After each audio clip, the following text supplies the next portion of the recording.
Good morning, students. Welcome back to the new session of learning in this lockdown period. This is your accounts class of class 11 and we are doing chapter number 7. Its name is source documents and preparation of vouchers. ठीक है? What I said yesterday that it is very small chapter and as well as very simple chapter. Okay? बस आपको मैं जो बता रही हूँ उतना ही पढ़ना है. ठीक है, मैंने आपको कल बताया था सोर्स डॉक्यूमेंट्स क्या होते हैं. उसके बाद मैंने ये भी बताया था कि वाउचर्स क्या होता है. ठीक है, voucher is a document evidencing a business transactions. जो भी हम लोग बिजनेस ट्रांजैक्शंस करते हैं उसके रिटर्न में हमें एक एविडेंस प्रूफ मिलता है जिसको हम लोग बोलते हैं वाउचर्स. ठीक है, अब वाउचर्स टू टाइप्स के होते हैं, cash vouchers and non cash vouchers. Cash vouchers क्या होता है? It is prepared for cash transaction. जब भी हम लोग कैश ट्रांजेक्शन्स करते हैं कैश वाउचर्स प्रिपेयर करते हैं. ओके, तो आज हम देखेंगे कैश वाउचर्स के टाइप्स. ओके, तो there are two types of cash vouchers. कौन कौन से होते हैं? ठीक है, पहला है डेबिट वाउचर्स एंड दूसरा है credit vouchers.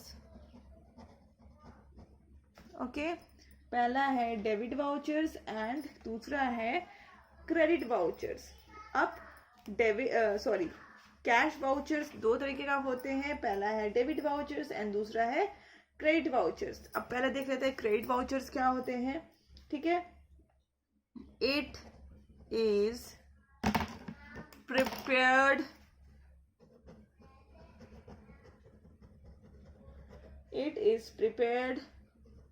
when cash is received. ठीक है, cash may be received against. ठीक है, पहला मैं पढ़ती हूँ. It is prepared when cash is receive. ठीक है, आप किसी से कुछ सामान खरीदते हो तो आप किसी को कैश देते हो, तो जो आप सामने वाले को कैश दे रहे हो that he is receiving cash. वो क्या कर रहा है? कैश को रिसीव कर रहा है. ठीक है, तो हम लोग उसको बोलते हैं credit voucher. What he will prepare? He will prepare credit voucher. Okay, when cash is received. ठीक है, कैश में बी रिसीव्ड. अब कैश कैसे कैसे रिसीव होगा? आप एक दुकानदार बन करके सोचो कि कैश शॉपकीपर बन करके सोचो कैश कैसे कैसे रिसीव होगा.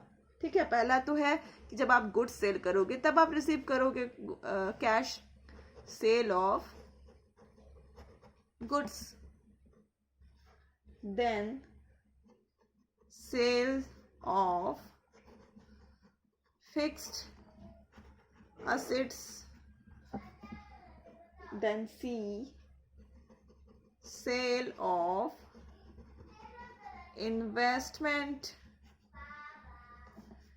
then D, receipts from debtors, then E, withdrawal,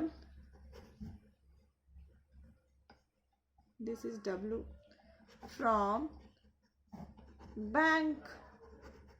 ठीक है, अब मैं यहाँ पे केसेस लिख रही हूँ कैसे कैसे आप कैश, आपके हाथ में कैश आता है.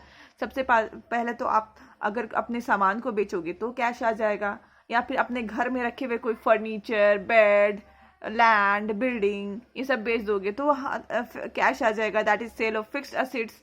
Then sale of investment. मान लो आपने 2 लाख रुपए का इन्वेस्टमेंट करा था कहीं पर, उसको बेच दिया आपने, तो आपके पास हाथ में क्या आ गया? कैश आ गया.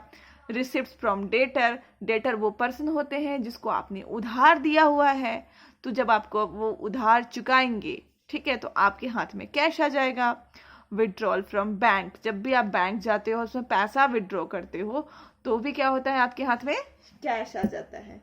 तो this are the example when you prepare credit vouchers. Okay, अब हम लोग बात करेंगे डेबिट वाउचर्स की. डेबिट वाउचर्स क्या होते हैं? ऑफ कोर्स इसका उल्टा ही होगा debit vouchers. Okay, of course.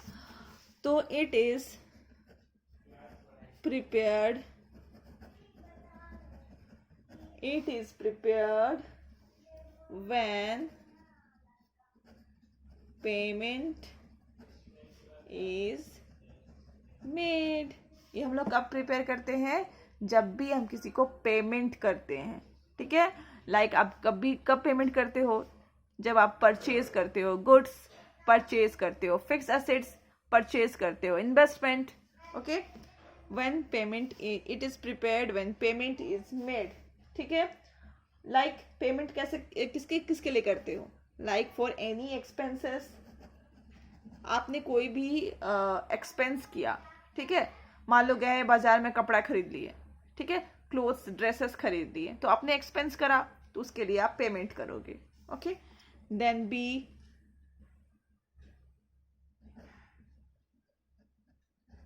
purchases of goods. C, purchases of fixed assets. D, payment to creditors. अपने क्रेडिटर्स को पेमेंट किया, ठीक है, अपने जिन्होंने से उधार लिया था आपने उनको पेमेंट कर दिया. Then deposits into bank. Bank में आपने डिपॉजिट करा. Then F, drawings. ठीक है, कि कौन कौन से केसेस? सबसे पहले तो आपने गए, आप मार्केट में आपने एक ड्रेस खरीद लिया, तो आप उसके बदले पेमेंट करोगे. Then you will get debit vouchers. Okay, then second, आपने कोई गुड्स खरीद लिया, कोई फिक्स लैंड खरीद लिया, पेमेंट टू क्रेडिटर्स, किसी से आपने उधार लिया था उसको पेमेंट कर दिया. डिपॉजिटेड इनटू बैंक्स, बैंक्स में डिपॉजिट कर दिया. ड्रॉइंग्स मतलब होता है अपने पर्सनल यूज के लिए कुछ पैसा निकाल लेना, उसको हम लोग बोलते हैं ड्रॉइंग्स. ओके, तो इतने सारे थे. अब हम लोग पढ़ेंगे जो नेक्स्ट वाला था. सो हमारा नेक्स्ट था, इसको तो हमने देख लिया, कैश वाउचर्स का 2 टाइप्स भी देख लिया. अब हम लोग देखेंगे non cash vouchers. Non cash vouchers क्या होते हैं? Non cash vouchers are the vouchers that are prepared for transactions not involving cash. जो कैश के लिए नहीं होता है, जहाँ पे कैश का कोई भी इन्वॉल्वमेंट नहीं होता है, वहाँ पे हम नॉन कैश ट्रांजैक्शन से ही डील करते हैं. ठीक है, एग्जाम्पल्स में यहाँ पे लिख रही हूँ एग्जाम्पल्स. ठीक है, क्या है इसके एग्जाम्पल्स? सबसे पहले हैं इनवॉइस, फिर बिल्स, फिर debit and credit notes.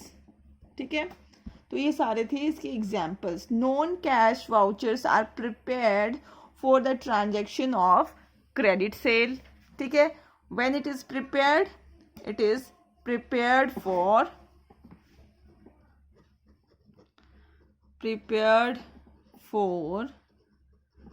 Credit sale या फिर क्रेडिट परचेज या फिर गुड्स रिटर्न या फिर goods return both inward and outward. And मतलब आप जब गुड्स सेल्स रिटर्न कर रहे हैं या फिर परचेज रिटर्न कर रहे हैं, दोनों के समय ही नॉन कैश वाउचर्स प्रिपेयर्ड होते हैं. और कोई मिस्टेक अगर हो गया है तो रेक्टिफाइंग द मिस्टेक्स, वो भी कहाँ होते हैं? नॉन कैश वाउचर्स में होते हैं. जहाँ अगर मान लो कोई मिस्टेक हो गया है, मान लो 20 रुपये की जगह में किसी ने 15 रुपया ले लिया, ठीक है, या फिर 50 रुपीज़ ले लिया, 30 रुपीज़ तो वो मिस्टेकली ले लिया है, तो वैसे रेक्टिफिकेशंस भी नॉन कैश वाउचर्स में ही होते हैं.